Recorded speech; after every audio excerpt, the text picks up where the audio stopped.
Sobat AP, selamat datang di Podcast Fisik, Bincang Asik Administrasi Publik. Perkenalkan, saya Putri Nolikonita, mahasiswi Administrasi Publik FISIP Unsud Angkatan 2022.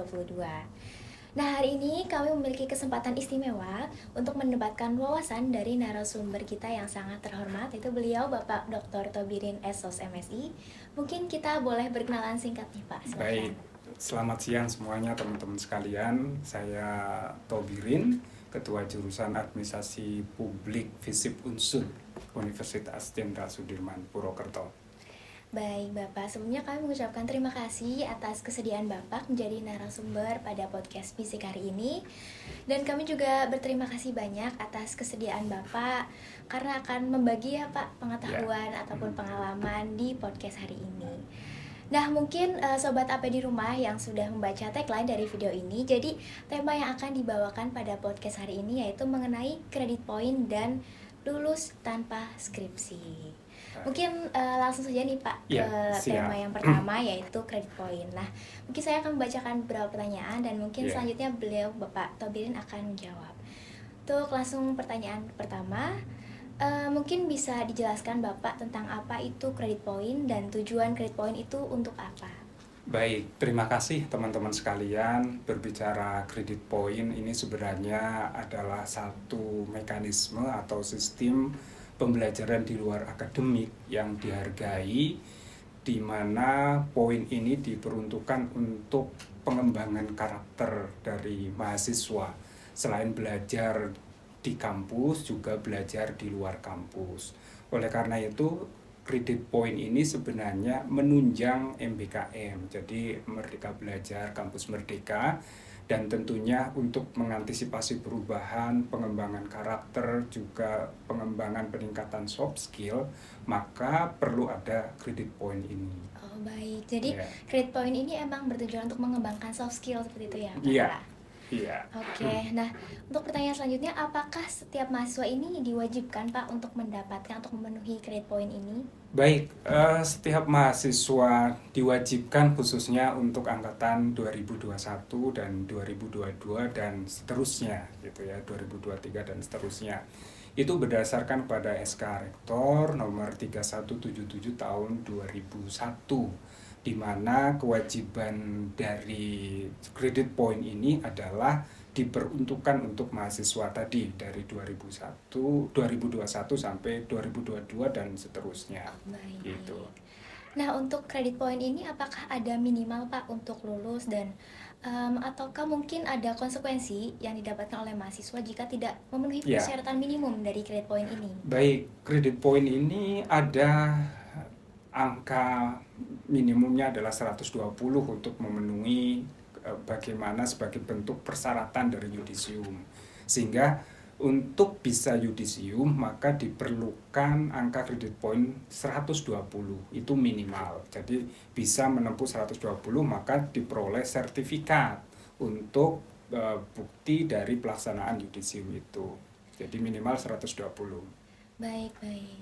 Berarti konsekuensinya apa nih Pak jika tidak memenuhi 120 poin ini? Konsekuensinya jadi belum bisa melaksanakan atau menyelenggarakan yudisium, atau itu sebagai persyaratan untuk pelaksanaan dari yudisium. Dan itu sebenarnya tidak sulit karena poin-poin dari penyelenggaraan atau pelaksanaan kredit poin itu besar, dari 15, 20, 10, 5 gitu ya. Kalau di tingkat internasional itu bisa 20 sampai 25, sehingga bisa ditempuh dannya dengan beberapa kegiatan, tergantung bagaimana strategi dari teman-teman semua. Baik, berarti ini emang penentuan kredit poin ini kan emang sudah ada ini ya Pak, kayak 5, 10, 12, Iya, sudah di kegiatannya. SK Rektor 3177 itu sudah ada semuanya gitu ya, sehingga teman-teman bisa membaca, bisa berapa sih kegiatan itu kita peroleh gitu ya, angka kreditnya itu berapa gitu.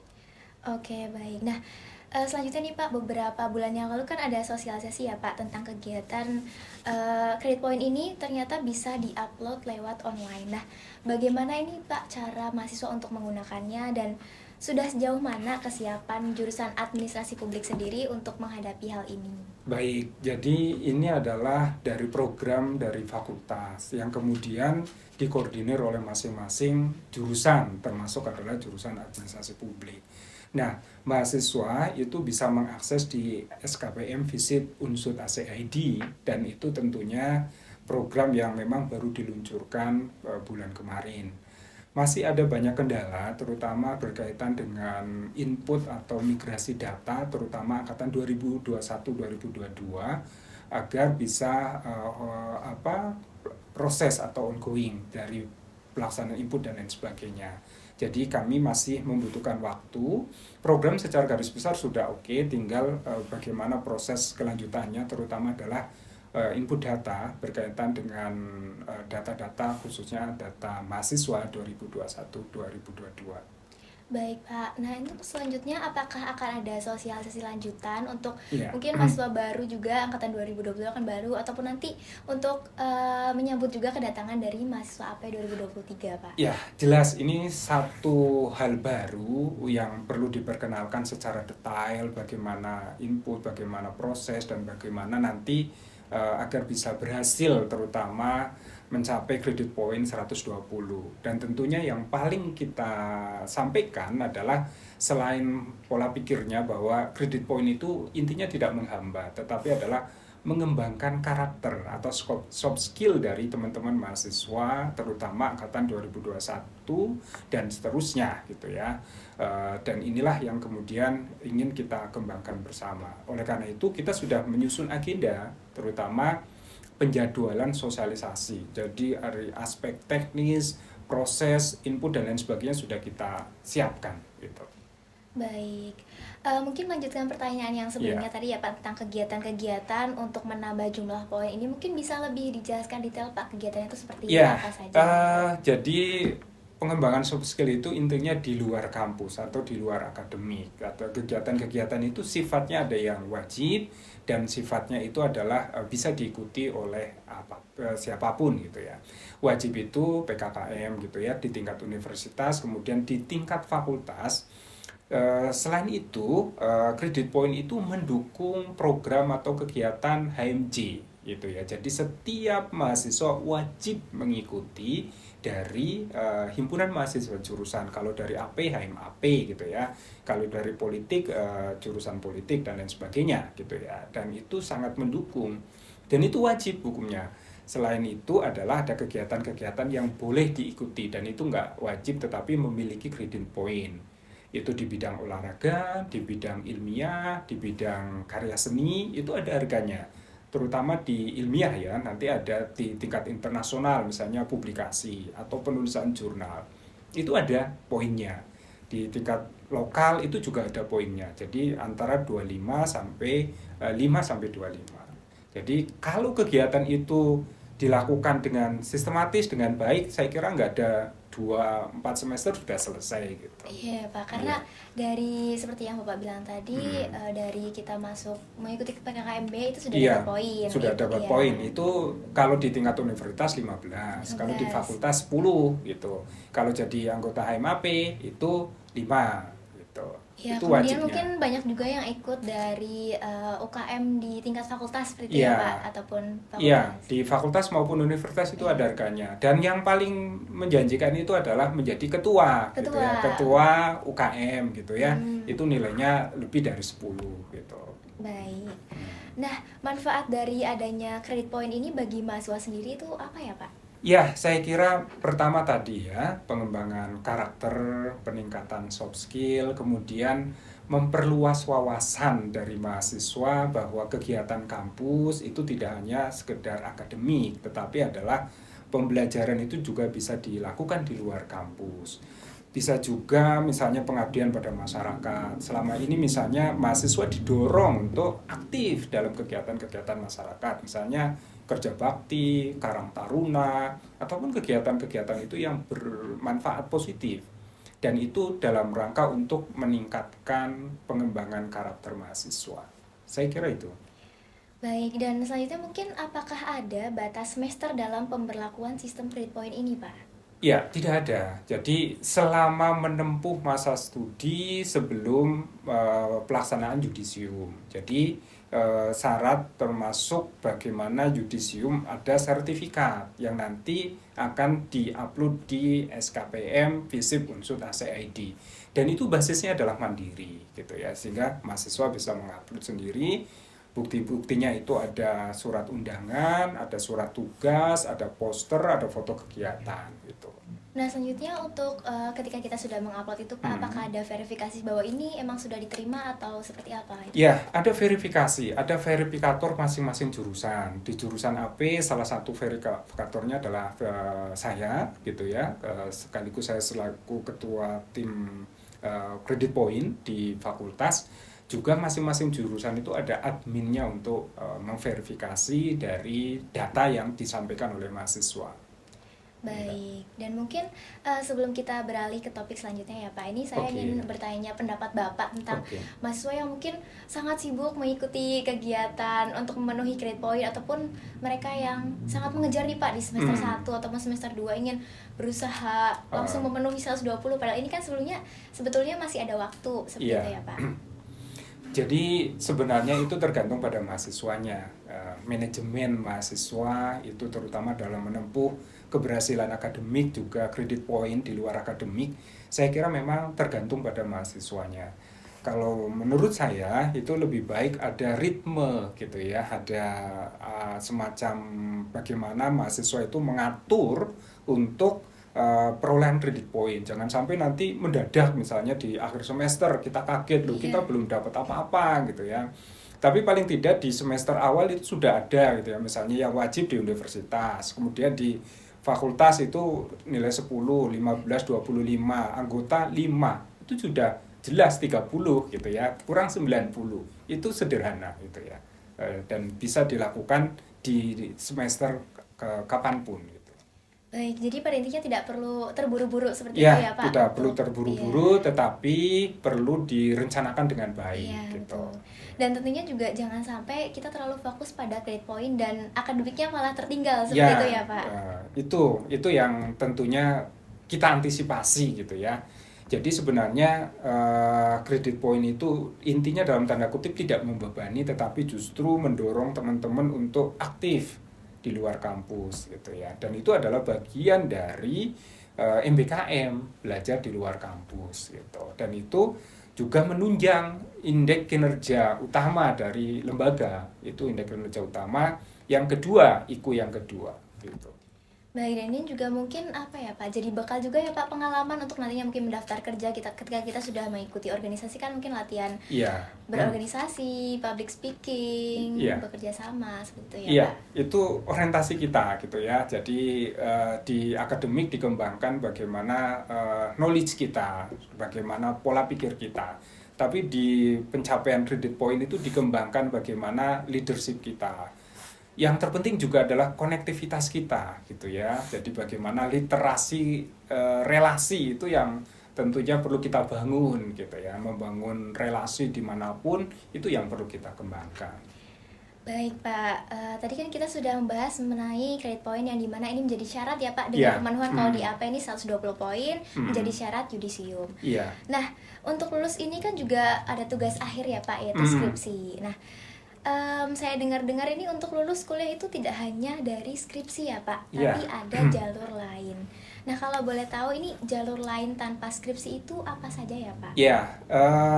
Ini sebenarnya diatur dalam peraturan rektor atau peraturan akademik itu tentang penyelenggaraan pendidikan atau penyelenggaraan akademik di Unsut itu ya tahun 2018 kalau nggak salah.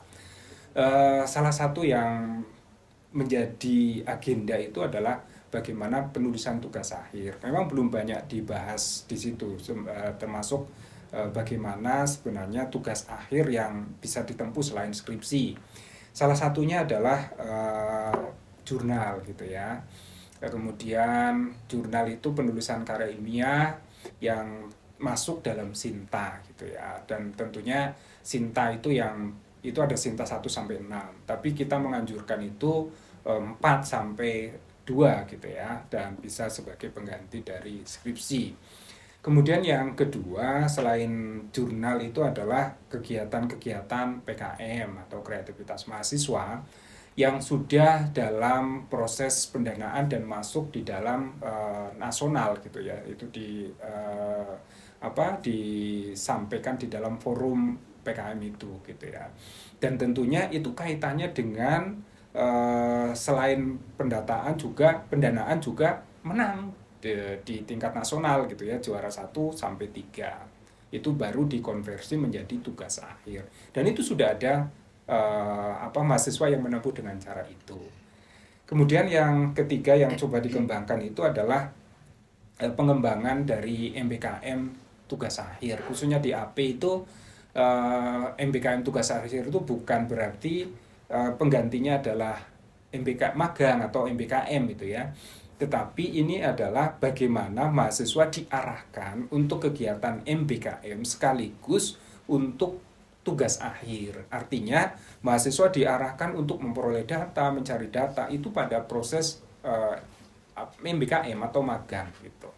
Oh, jadi MBKM ini sebagai jembatan saja seperti itu ya, Pak? Ya, Iya. salah satu jembatan Oke. itu. Nah, tadi kan sudah disebutkan ya, Pak, ada beberapa jalur lain ya, Pak, tanpa Iya. skripsi itu melalui jurnal, PKM, ataupun MBKM. Nah, untuk persyaratan ataupun prosedurnya sendiri ini bagaimana ya, Pak? Ya, pertama kalau misalnya jurnal jelas sudah terpublish gitu ya, sudah terpublish, kemudian nanti tinggal dikonversi, mengajukan ke sistem via online gitu. Kalau di FISIP sudah ada sistemnya, nanti bagaimana WD1 memprove apakah persyaratan itu sudah sesuai dengan ini atau tidak. Kemudian demikian juga dengan PKM yang juara 1 sampai 3 itu juga diajukan oleh jurusan melalui sistem, kemudian Pak WD1 itu memprove gitu ya. Nah, kalau MBKM itu agak berbeda. Ini sebenarnya MBKM tugas akhir itu diarahkan untuk memperoleh data, mencari data, kemudian penelitian di situ sambil ber-MBKM gitu ya. Dan formatnya sebenarnya masih sama gitu ya, bukan laporan magang atau kegiatan apa, tetapi adalah laporannya tetap sama skripsi, tetapi adalah sistemnya saja yang diarahkan untuk berfokus kepada satu aktivitas kegiatan di tempat magang itu atau MBKM. Baik, nah mungkin dari 3 jalur ini ya, Pak, dari AP sendiri itu yang paling banyak mana nih, Pak? Yang paling banyak kita sudah ini ya, kalau PKM sudah ada gitu ya beberapa. Kemudian kita mengembangkan di tugas akhir gitu. Kita sudah magang dengan kegiatan-kegiatan itu sudah ada 15 mahasiswa yang masuk ke situ, dan ini sudah ada 5, dan kemungkinan angkatan baru ini sudah diarahkan ke sana. Jadi intinya sebenarnya jurusan AP itu menghendaki lulus tepat waktu. Oleh karena itu agar lulus tepat waktu itu terprogram, maka skripsinya pun diarahkan terutama adalah di tempat magang itu sendiri. Baik, jadi ini memang setiap tahun ada peningkatan, Pak, yang Ada, mengikuti ini. ya. Untuk pertama itu ada 15, kemudian yang kedua ada penurunan karena memang belum tersosialisasi dengan baik. Kemudian untuk semester ini yang akan datang bulan Agustus, insya Allah ada beberapa yang sudah konfirmasi, dan itu saya kira nanti ada lebih dari 20. Dan harapannya nanti ada meningkat. Terus bertambah. Khusus PKM ini alhamdulillah dari AP ada 2, mudah-mudahan nanti juga bisa dikonversi dan juara nasional sehingga bisa menjadi alternatif dari tugas akhir gitu. Oke, baik. Nah, selanjutnya ini Pak, menurut Bapak apa saja kelebihan ataupun kekurangan dari mahasiswa yang lulus tanpa skripsi ini, Pak? Ya, sebenarnya bukan tanpa skripsi ya, tetapi hanya metodenya saja. Metodenya. Ya.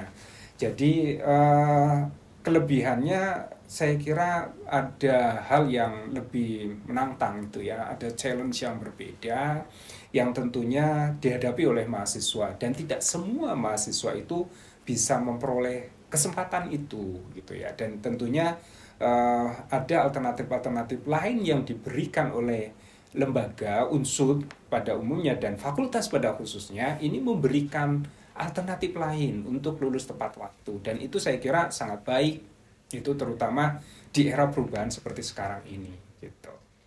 Baik, dan mungkin apakah ada batasan Pak terkait jumlah mahasiswa yang mengambil jalur ini tanpa skripsi ataupun tadi ya metodenya itu?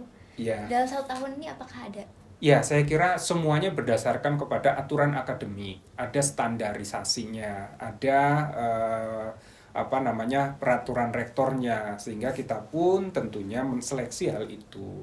Jadi kita target lulus tepat waktu, tetapi kita pun bekerja berdasarkan standar ya, standar ada standar nasional dikti.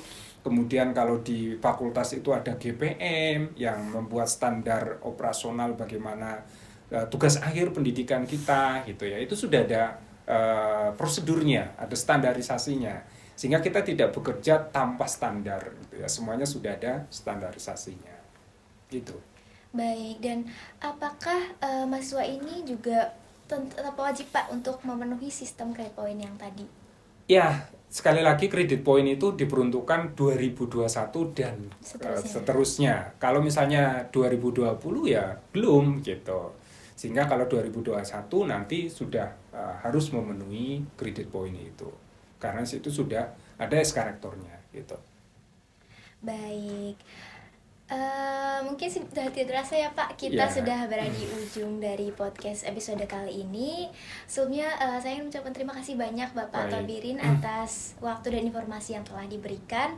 Mungkin sedikit yang dapat disimpulkan pada episode podcast Bisik kali ini yaitu terkait credit point. Jadi sebagai sobat AP ya nih di rumah yang buat dengerin kita juga, kita ini wajib untuk mengumpulkan 120 poin ya Pak. Iya, 120. Ya, untuk menjadi syarat kelulusan. Nah, buat sobat AP di rumah juga yang mau lulus dengan jembatan yang sudah dimudahkan ya sekarang ini Pak untuk lulus tepat waktu, ini bisa juga dengan mengikuti jurnal, dengan mengupload jurnal ya Pak. Iya, menjadikan tulisan kita diterima atau di jurnal, dimuat di jurnal. Dimuat di jurnal, ya. Baik. Lalu bisa juga dengan mengikuti PKM ataupun dengan MBKM. Iya. Nah, semoga informasi yang telah diberikan Bapak Tobir ini bisa bermanfaat ya tentunya bagi kita dan juga sobat AP di rumah. Terima kasih Bapak sekali lagi atas waktu dan kesempatannya. Aku juga ingin mengucapkan terima kasih buat sobat AP di rumah yang udah dengerin episode podcast kali ini dari awal sampai akhir. Dari aku sendiri mohon maaf apabila masih terdapat kekurangan ataupun kesalahan dalam memandu podcast Bisik kali ini. Aku Putri Noni Konita pamit undur diri, sampai bertemu pada Bincang Asik Administrasi Publik episode selanjutnya. Terima kasih. Terima kasih.